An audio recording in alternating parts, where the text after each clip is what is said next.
This is Janet McGilligan in Los Angeles, California, and it is the afternoon here.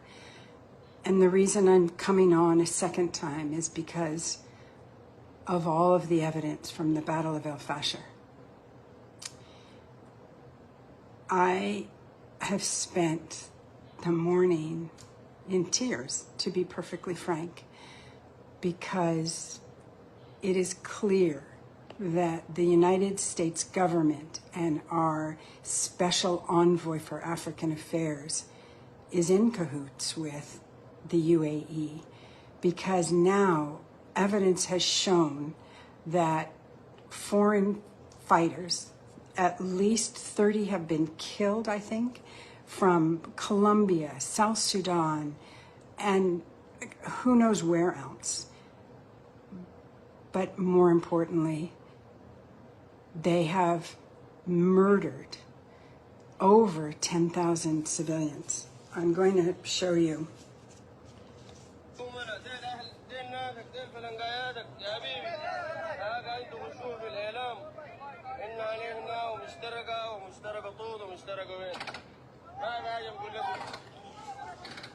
And unfortunately,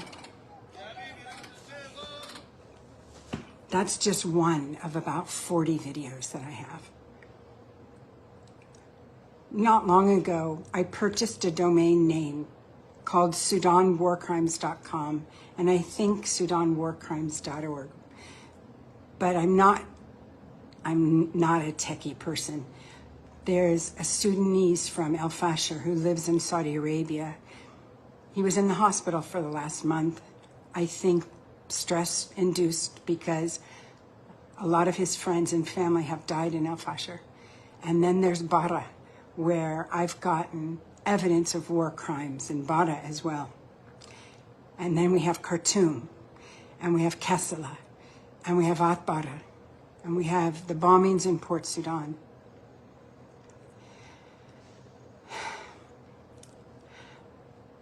And I know that the UAE doesn't want this ever to see the light of day, because I was offered several $1,000s for the sale of the domain name. And right now it's just a domain. I don't even know how to make a website.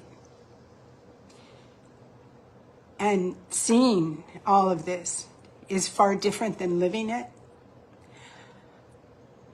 And I know that President Burhan's speech today, you probably wanted to see him come out much stronger against the United Arab Emirates for what they're doing to this country.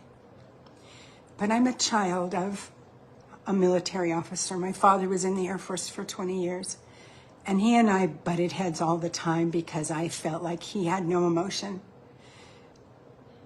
But in order to be a military officer, you have to be able to put your emotions aside. And I think that's what he's doing, because I couldn't do that job. I don't want to be that kind of person that has to face this. It's hard enough to see this secondhand, but to be in the midst of the battle could tear your heart and your soul apart.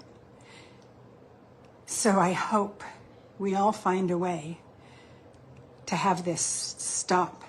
And when it does, I will need everybody's help to collect evidence for the ICC, the International Criminal Court, and the ICJ, the International Court of Justice.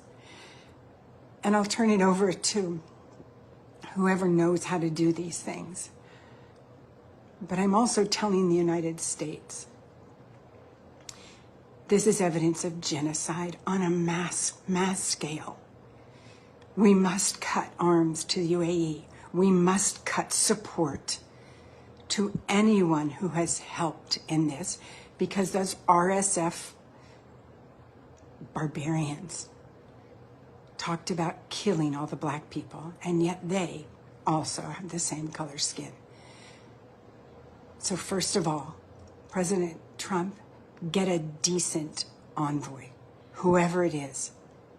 Make sure they understand what's going on in the country, and then advocate for the civilians whose bodies now litter the countryside, the roads in and out of these towns.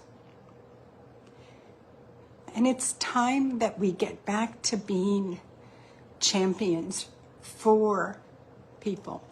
Thank you.